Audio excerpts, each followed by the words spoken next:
to ask us questions. We're gonna help him out. So, Sanic, throw your questions in the chat. I will help you out. So, since you're new, you told me you have two characters already. So, what you have is you have Suzaku, Silent Suzaku, and you also have Mihono Bourbon. Now, these characters are both front characters, so you actually have like pretty decent parents, right? They all play front. Now, how you get started is this. The game does not care about your horses. The game cares about support cards. Support cards are going to be the cards that is going to be, well, for lack of better words, the most important to your gameplay. There's positions, correct. So, to give you a quick overview of positions, different horses do different things. So if we take a look at this, Suzaku is a front runner, so she wants to play in the front. Mihono Bourbon is also a front runner, wants to play in the front. She's good in medium races. She could be good with mile and long races if you have good parents. Same thing with Suzaku. She's good in front style, but she's good in mile races and medium races. Now, depending on your characters, you can inherit traits from your other horses to upgrade these stats, right? But when you're first doing your first playthrough, you want to be able to have good supports, right? When you're going over to Scout, you don't really care about having horses. No matter how many 3-star horses you pull, it doesn't matter if you don't have good supports. Now, specifically in this game right now, at this moment, there's this banner right here called Kita-san Black. For people who have played in the Japanese server, you guys know that this banner is the most impressive banner that you're going to get right off the get-go. Do I draw all the stuff I have? What are the good supports? If you want to keep things simple, literally this horse right here. What you want to do is, if you are going to be playing the game for a long period of time, this banner right here is the best. The reason why is this card right here, Kita-san Black, is so strong. What you want to do is you want to be pulling for this character. How this works is, after 200 pulls, you're guaranteed to exchange 200 of these points to get Kita-san Black. She is very strong. Correct. You want to go for good supports because good supports will make good parents. The reason why is when we take a look at the cards right here, right? You can see she has a lot of different stuff here, and I want to go over this really briefly. Support cards do a bunch of different things. Obviously, they unlock skills through dialogues that you can then have your horse inherit. So depending on your horse, each different support cards works very differently. Kita-san Black is really good because she has a couple of really useful skills that any horses can use. So she can give you corner recovery, straightaway recovery, corner adept, and focus. These 4 skills can be used anywhere universally by all horses. For example, long corners, front runner straightaway, and extra tank. These skills aren't always going to be used because it's conditional. But these 4 skills here are always going to get value no matter what. But another reason why Kita-san Black is so strong, to keep it simple, is because she has specialty priority, which basically means that she's going to be showing up on the speed training a lot. And to keep things simple, Kita-san Black is really good. Is it like a team game? You have like ace, which are parents, and then you have supports that help them win? Kind of. So basically what happens is, in terms of support, really quickly, Kita-san Black is really strong. It's not even strong. She is the best card in the game, you could say.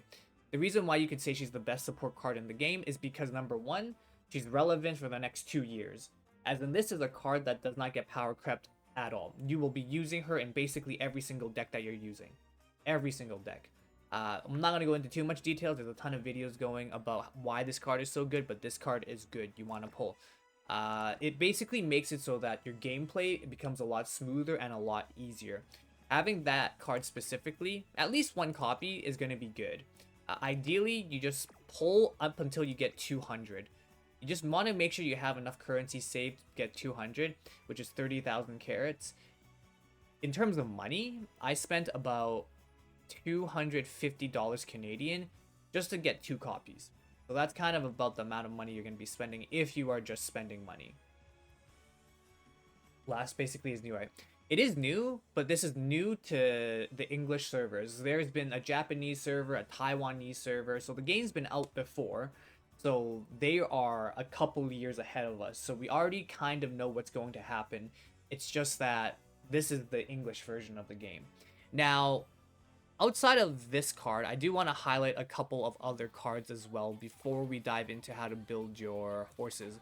So I already talked about Super. I obviously talked about, or not Super, Kita-san Black. Kita-san Black, I already have a copy of her. She's at level 35, but as you can see, she's like right here. She's pretty good. However, there are 2 other cards that I would say are also very good that are SSR. We have this card right here, Super Creek. This one right here is a really good card to have because you want her skill, which is... Where is it? Okay, it doesn't say here. But specifically with this character card right here, during her event, she's gonna give you a skill called Swinging Maestro. You only need her at 1 copy. You can borrow a friend's unit, up to you. But the reason why you want to use Super Creek is because her skill Swinging Maestro gives you a ton of stats. A ton of stats and stamina. So it gives you the equivalent of 200 to 300 stamina. So it basically just means that you don't have to spend resources on upgrading a certain stat. This just basically makes it so you're more likely to win. Anybody with a Super Creek in their deck, you will be able to win a majority of your races. The reason why I say that is, say for example, if I had Kita-san Black, or if I had to choose Super Creek in my deck, even though Kita-san Black is really good for building strong horses, Super Creek is really good for helping you just win, right? Super Creek is really good for helping you win in the URA finale. I basically have a friend who's borrowing my unit right now, which is the Super Creek, because even though he was at the beginning borrowing a level 50 Kita-san Black, he was losing because he wasn't able to get enough stamina to be able to win his races. But the moment he switched over to using my Super Creek instead, even though it's level 30, he was able to get Swinging Maestro, which basically allowed it to make him clear the game. So if you want to make strong horses, then you want Kita-san Black. If you're at the beginning, if you want to be able to win the game, you want Super Creek. If you play to win the game, correct. There's also one other card that's also very useful. It's called Fine Motion. Fine Motion is also a card that doesn't get power crept until like a year or 2 later. She's also very useful. She gives a lot of useful skills here, but overall, she's just a very, very strong flex card. You throw her in, you click Wit, and she does very, very well. So to give you a brief summary, the 3 cards that you want to look for in the beginning is Kita-san Black. That's going to be priority number 1, because that's just going to give you the most longevity. Then you want Super Creek, because Super Creek is just going to make your gameplay so much easier. You're going to be able to just win more often than you're not going to win, as in finish URA finale. And Fine Motion is just a really, really good card overall. So in terms of priority, this would be number 1. Super Creek and Fine Motion is kind of up to you. So if you were re-rolling, you would re-roll for Super Creek, or not Super Creek, Kita-san Black first. And then if you get any copy of Fine Motion or Super Creek when you're dueling your re-rolls for Kita-san Black, that would be ideal. But it sounds like you're not trying to re-roll, which is fine. Then you play the game normally. But I would definitely say that you definitely want to get at least 1 copy of Kita-san Black. At least save up enough for 200 pulls.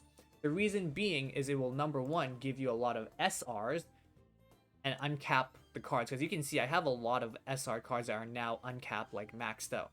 But let's talk about SR cards. Because what happens if you don't have a lot of money, you don't have a lot of pulls, and you're not lucky and you don't get these cards? The account is still okay.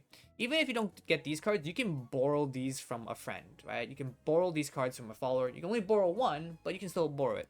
So what are the other cards that are very, very useful? Now, obviously, this game has 5 stats. The game has 5 stats. There is speed, there is stamina, there's power, there's guts, there's width. Guts is the most useless stat right now, so we're just going to ignore that. Speed is going to be number 1. And then stamina and power is going to be roughly your number 2. Technically, stamina is going to be number 2, but stamina, power, technically your number 2s. And your last one priority is wit. Speed is just how fast you can go. Stamina is how long you can go. Think of it as HP, like how much HP you have. Power is just how fast you can accelerate to your top speed, basically. That's an oversimplification. Now, wit just basically makes your horse smarter. It does a few things. Higher wit means there's a higher chance for your skills to activate, and also a lower chance for you to be able to get rushed. Rushed is essentially a negative skill that gets triggered randomly at the beginning of the race. Or not at the beginning of the race, during the race. I was going to go for speed wit. So here's the funny thing. Speed wit is a good strat if you want to build good parents. I'm going to get into that in a little bit. Now, in terms of SR cards that are really good, I will list out a few that are really good. For wit card, this one is good. I'm not going to say too much about it. For stamina card, this one is good. For speed card, this one is really, really, really good.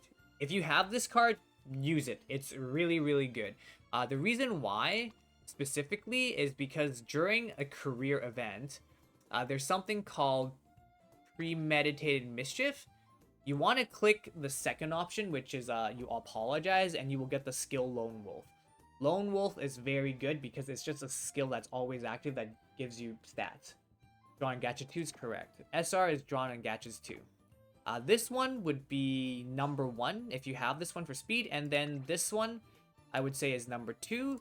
Same thing with this one, also number 2. Alright, but I would value this as number 1. That's for speed cards. Now, specifically for stamina cards, there are 2 that stick out. This one I would say would be number 1 if you have it. The next one I would recommend would be this one, which is number 2. In terms of power cards, there are a couple of power cards I would recommend. Number 1, I would... actually, they're both okay. You can either do Hishi Amazon. This one is good. Don't ask me why it's good, but it's good. This one also here, also good. These would be the 2 cards that I would recommend if you have it. Guts cards, we're not going to talk about Guts card at all. But Wit card, I will say, obviously speaking, you have this one, it's good. But during the event, you can also use this one as well. This one is okay. It's okay. My stats for speed, stamina, wit, etc. Correct. So let me show you how it works in the career. So currently, right now, I'm playing with Vodka. She has really good parents. 3 speed, 3 power, 3 stamina, 2 stamina, 3 power, 1 power. This is where we're going to be going into inheritance as well. Okay? So, when you're playing the game, there are 2 ways to make a horse. Either you play the horse to win, or you play the horse to become a good parent. Right now, I don't care about winning. I care about making my horse the best parent. Let me explain. So whenever you win with any horse or lose with any horse, they are going to gain stats for inheriting. Every horse is going to gain at least 2 stats. You're going to gain a blue stat and a pink stat. These are what we call sparks. Obviously, a character getting 3 sparks is the best. And over the long term, ideally, that's innate stats correct. Over the course of your gameplay playthrough, you want to be able to get to the point where you have horses where it's 9 sparks. So you can see 1, 2, 3, 4, 5, 6, 7, 8, 9. So this horse right here is a premium horse because it has 9 sparks worth of stats. The reason why sparks are important is when you first start off your run, each star gives you free stats before your run even begins. So this horse right here, if I have it as a parent horse, gives me an extra... Let me think, how much is it? An extra 66 points of stats. You can borrow horses and lend your horse, but you can't sell your horses. So this horse right here gives you free 66 stats in the beginning. 66, okay? And my horse right here, this is the one I have. This is the one I personally have. So this one's a borrowed horse. I do not own it. I borrowed it. This is my horse that I've made. So this is 2-star, 3-star, 1-star. So overall, it has 6 stats. I was only able to get about 33. 33 extra stats. So you can see the difference of 66 stats and 33 stats is immense. 6 stars versus 9 stars, a very big difference. Now, when we go into it, you'll see why that's so important is because let's just say, for example, I go into training. Actually, no. We'll do rest first. Well, it'll be a lot of grind too, so it different matters what there's S tiers. As long as you make good parents, you can cultivate your characters. Correct. So it is a lot of grinding. Let me explain. How did you make good parents? In order for you to be able to get a 3-star spark, for a character, at the end of your run, whether you win or lose, the game is going to randomly pick one of these 5 stats to do a roll. One of these 5 stats will be your spark. So your sparks can be either speed, stamina, power, guts, wit.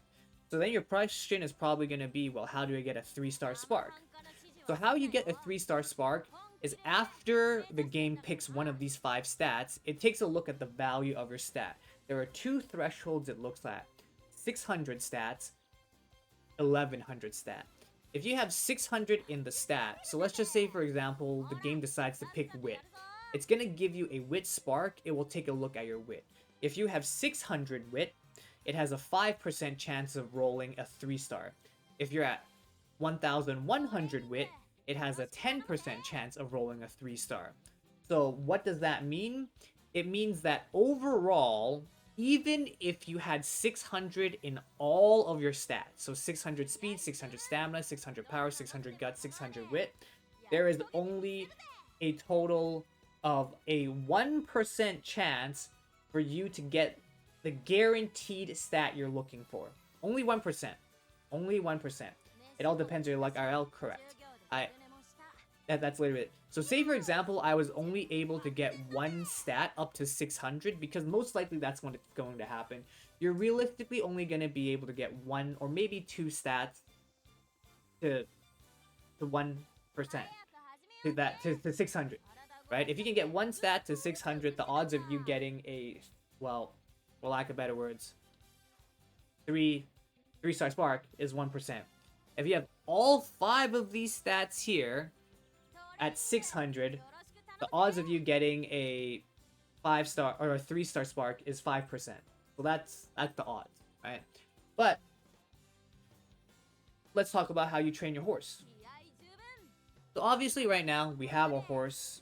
Here's the simple flowchart that you want to take.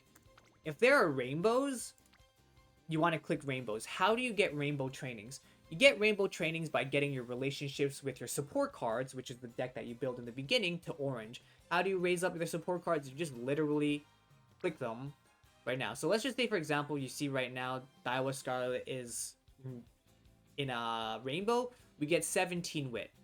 But if we click on over something like this, we would get 17 power because these things aren't lit up.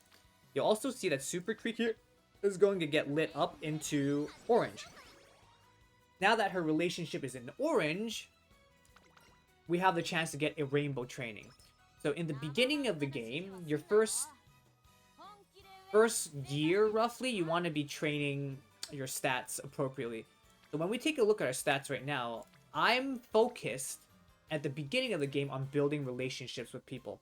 So all you need to know is more faces equal good. If there's no rainbow and all things being equal right now, this has 3 units and also a hint. We click that. Conversing with them, you choose which one you prefer. So right now, I personally pick the most amount of supports, which levels up. That one also had a hint. What hints do is it gives you either extra friendship points or potentially extra skills. Do I need to read it more or just click the proper color? You just click the proper color. So for example, right now, I have a lot of energy, so I'm not at risk of failing. This one only has 1 person, 2 people, 2 people, 1 people, no people. So most likely I can do this one or this one? So then how do you make your decisions? Well, this character, her relationship is maxed, and this is a support character that doesn't really do much for me. These are 2 support units, and she's still at green relationship. I want to get her to orange, so I will click this. In terms of stats that you want to focus on clicking, you only ever want to click on stats that will help you with a few things. Currently, right now, we're in a race. You're going to be hitting certain milestones where the game requires you to race. Skills, you can look at here. I'll kind of walk you through what skills to pick for your playthrough. So to give you an example, dodging dangers is a skill that only works for front runners, and it's 30% off. I'm not going to pick the skill because it's basically useless, but I'm going to pick something that's I'm going to be guaranteed value. Recover endurance on a straight is good because in a race, there's always going to be a straightaway. Now, to answer your question, what is the color I should choose or stats? The colors that you want to choose is you want to pick things that are rainbow. Anything that's rainbow, ideally you want to click. However, this is a game of balancing resources. You want to be able to pick the things that make the most sense to you. Because right now, my goal is to be able to get 600 across as many stats as possible. My goal is not to win. If my goal is to win, I would want to focus a lot more of my stats on speed. But right now, my goal is to be able to get 600 across all stats for trying to get the chance to be a good parent. So I'm going to be focusing on that specifically. So what I do in terms of color? Well, let's go. So right now, you want to balance out a couple of things. You want to train, but you also want to do races. Let me show you. I want to go over and plan a race. You can see right here, there's something called G1 races. This is important. G1 races are very important because it can give you sparks as well. So stats matter for late game. You're running a late game comp. Stats matter for, number one, completing your career mode, because you need stats to be able to win races. But not only that, though, you need stats to be able to inherit good sparks. As I said before, you need 600 in a specific stat to have the potential to get a 3-star spark. You need to get at least 600 in a stat. If you only have 600 in one stat, it's 1% chance to hit. And for each 600 stat you get an extra percentage, right? But races are important too. So there are mandatory races that you have to do. For example, right here, next turn, I'm forced to do this race. It's a G1 race. But there are also other races you can do. You want to focus on G1 races. The reason why you want to focus on G1 races is because each G1 races has the potential for you to be able to gain stats. Let me explain. So this website here called GameTora, it's actually very, very useful. It lists out all the G1 races in your career. Now, the biggest thing about this is that when you win these G1 races, the key word is win G1 races, there is a chance for you to roll a spark. And by spark, I mean inheritance. So let's take a look here. For example here. This here is a G1 race. It's called the Hanshin JF. When you win the Hanshin JF, there's a chance for your character to get this spark. What this spark does is it gives you speed and power. It's an inherited stat. These are also very good to have on your horses because it's just free stats. So it makes your parent even stronger. So what I'm going to do is I'm going to schedule this race because I would like to race in this one. Currently, right now, I will do another training. Now, you can see I have 2 rainbows here, right? I have 2 rainbows here. This one has 2 units, so I will pick this one instead. Wit is also very useful, so I will take that. GameTora is a decent website. Here is the inspiration part. Throughout your career, you're going to be hit with a few instances of inspiration. This is where your units can inherit more stats from its parents. So you can see a lot of stuff got inherited. What happens is we take a look at skills right now. If you already have a stat, like if in the beginning of the game, our vodka inherited Triumphant Pulse. So this skill we already had, but we didn't level it up. Now, because we went through inheritance, she gave us 3 sparks. Because we already own that skill, instead of getting the skill again, we get a bigger discount on the skill. So instead of it costing 180 skill, are really important for other units to get stats and get them better as a unit, correct. So inheritance is the second role. So when I inherited stats, you can see here, I inherited a speed spark, a stamina spark, power spark, stamina spark. All that meant was we just got extra stats for free.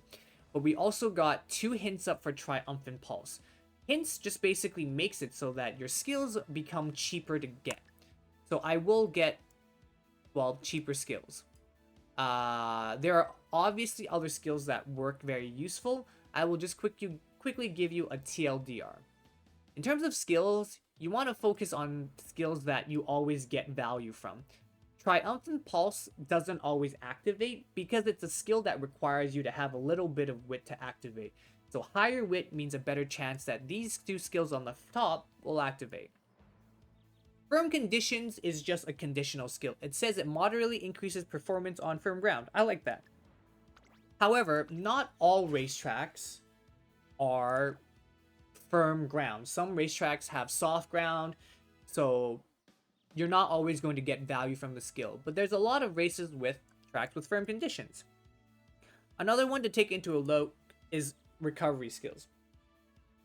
When in doubt, straight and corners.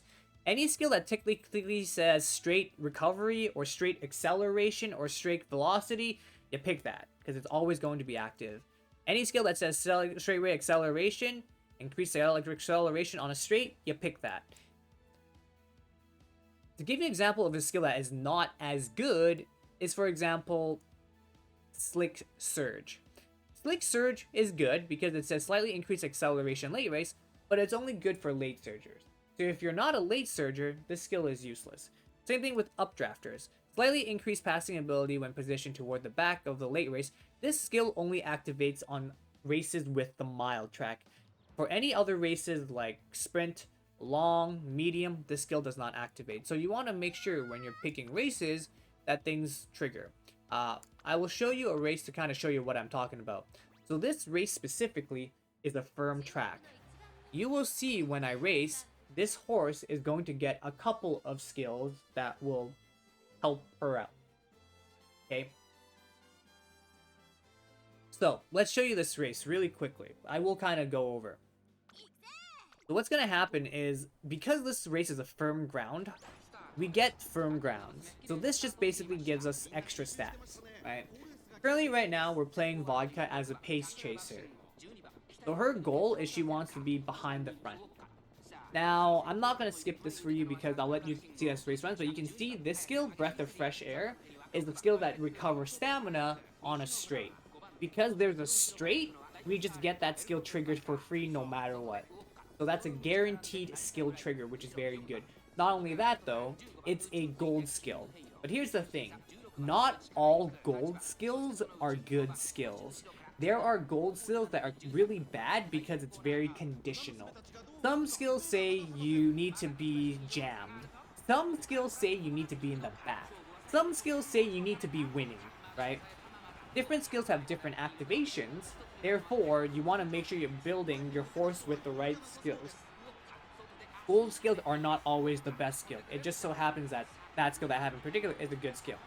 Now, this is the final straightaway. You can see right now our horse is here. Our horse triggered 2 of our skills, which is the acceleration and triumphant pulse. That skill triggers when it's at 200 meters, roughly. So at 200 meters, my horse has a chance to trigger those skills. And how you trigger those skills is with higher wit, right? So those skills don't always happen. It happens to all games that not all S tiers or gold stuff brings good stuff in the game, correct. That is correct. So as you can see, we wanted G1. Not only is G1's good for sparks, but it's also good for resources. These items right here, the shoes and the flags, these are resources that you'll need to be able to unlock your potentials of your horses. So doing G1s for the longevity of your playthrough is good. Now, we will continue playing this through, and I'll kind of walk you through my thought process of exactly how this works. So, when it comes to training, you can kind of see right now, I want to make sure I schedule my G1, so I know I have to race in the next race. There is Wit, that I can level up, and stamina. So wit is the only skill that gives you energy back. However, in the stamina one, I see that there are two people here. So all things being equal, I picked the rainbow with two portraits instead of just the one. Now, when we're doing these dialogues, ideally you want to pick the option that gives you energy back, right? You always want to pick the option that gives you energy back, and you don't want to pick the option that uses up a bit of energy to give you a little bit of stat boost.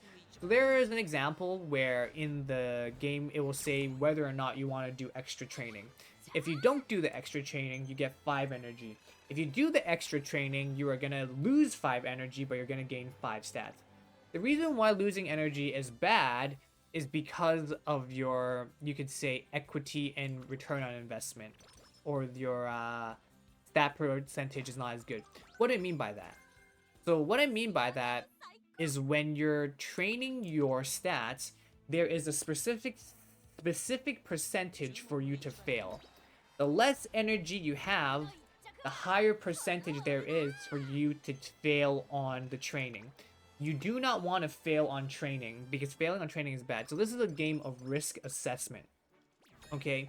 This is a game of risk assessment. You want to take a bit of risk, but you don't want to take too much risk. Now, to give you an example... Oh, here's the thing that I want to talk about. Before I forget, there is going to be a specific instance in your game where there's going to be summer. Each of your playthrough, you're going to have a couple of summers where during the summer, your training is going to be really, really good.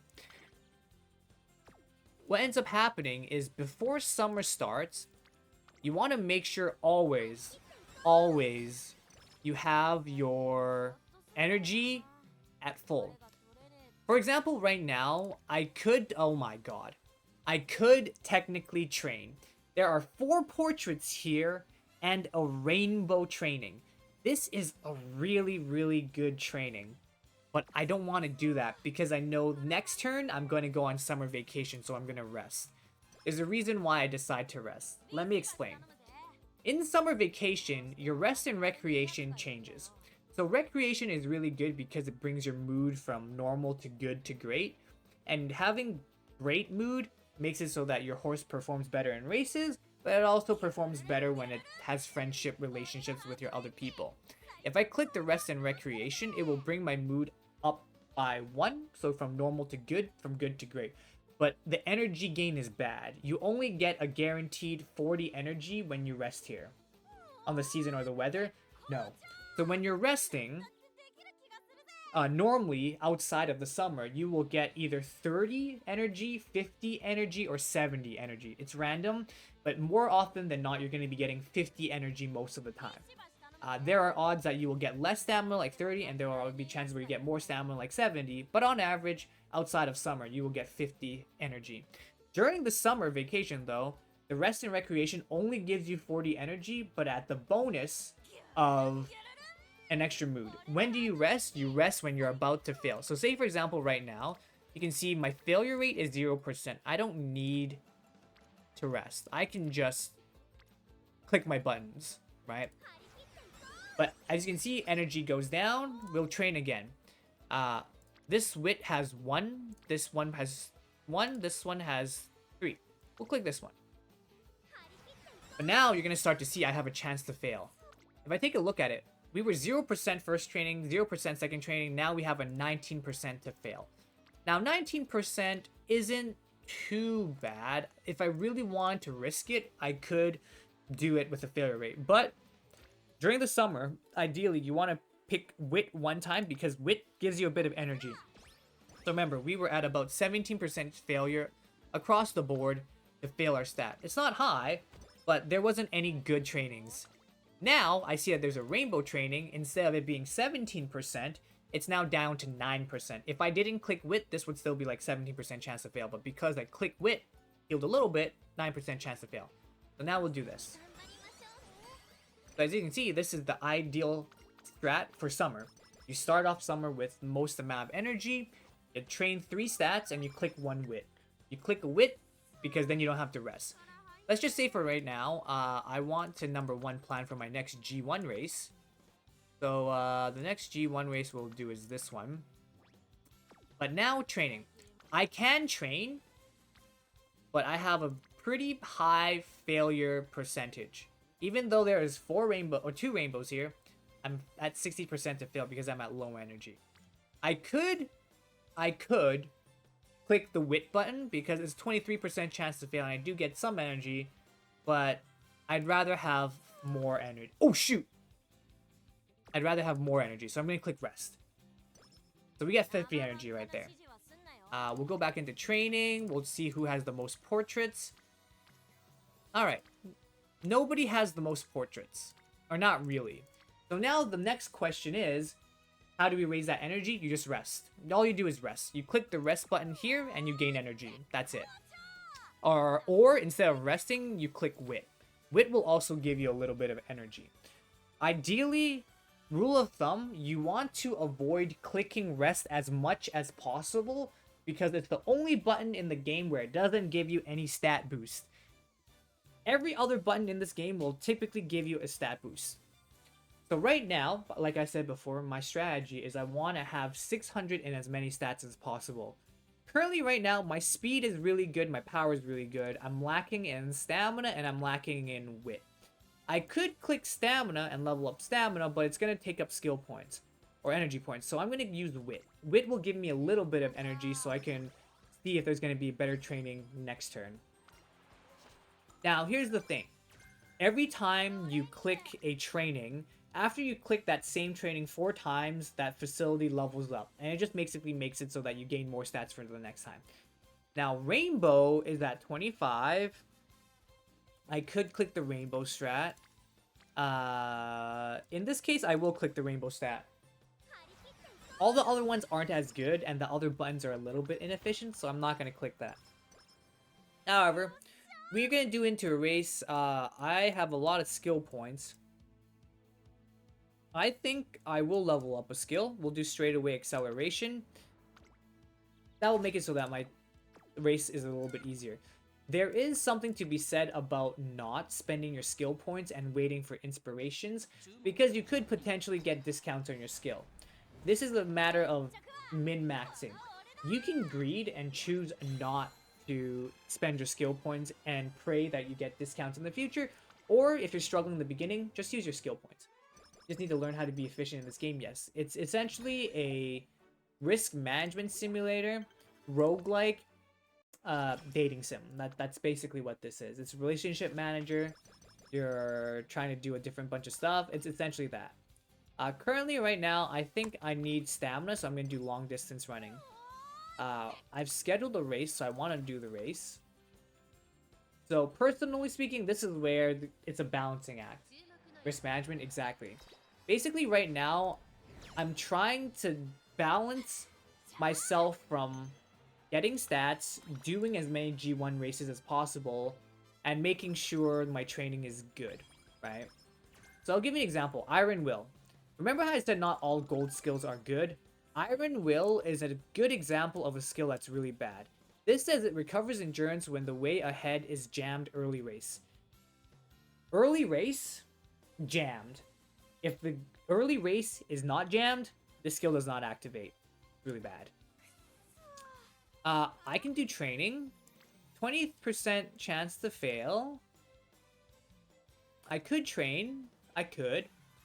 But I value energy a little bit more. I value energy because I want to be able to make it so when there is a rainbow training, I'm able to train without losing a bunch of stuff. Straightaway Adept. Straightaway Adept is a very good skill. I will take that right away. Because it's just free. We're going to training. Actually, did I schedule any races yet? No. I will schedule... The next G1 is over here. Schedule that. We'll go training. I can do wit. Oh, or power.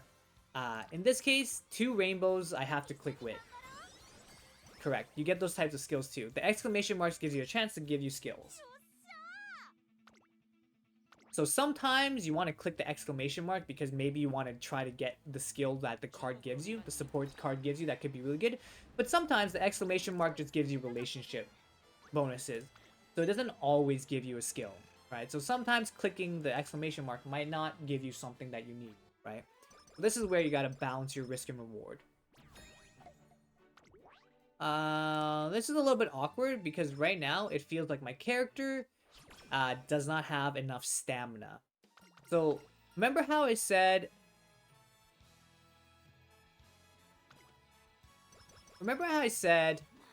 Swinging Maestro is very good? It's very good. The only problem is I didn't get it. So right now my run is a little bit... It's going to be a little bit harder. I don't have enough stamina recovery. So my horse is getting kind of crushed.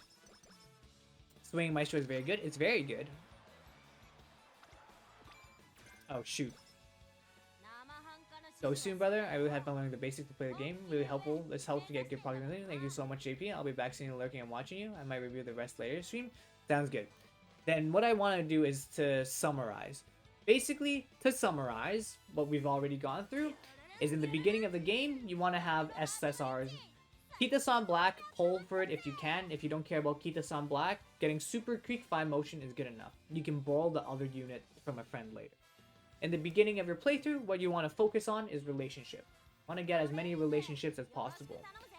What you want to also do is you want to click the recreation button one time if relationships aren't that good, and get it your normal stat to good stat.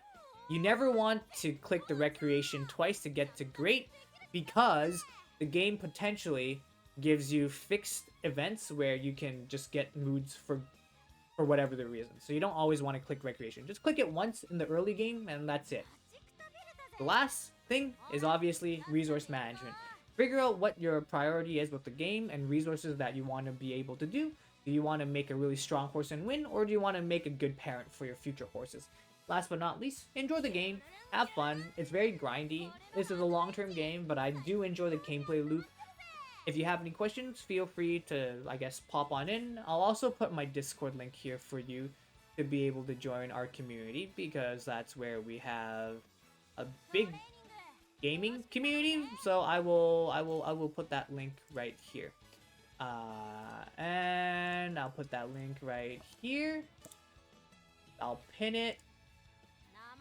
I'll create a Uma Musume channel in the future, but that's where my community plays video games. But yeah, XXanic, thank you so much for tuning in. And guys, if this video helped you guys out, let me know. If you have any questions, comments, or concerns, put it down in the description. Link down below. I'll also link my Discord community in the video as well. John Panio signing out. I'll see you guys later. Bye bye for now.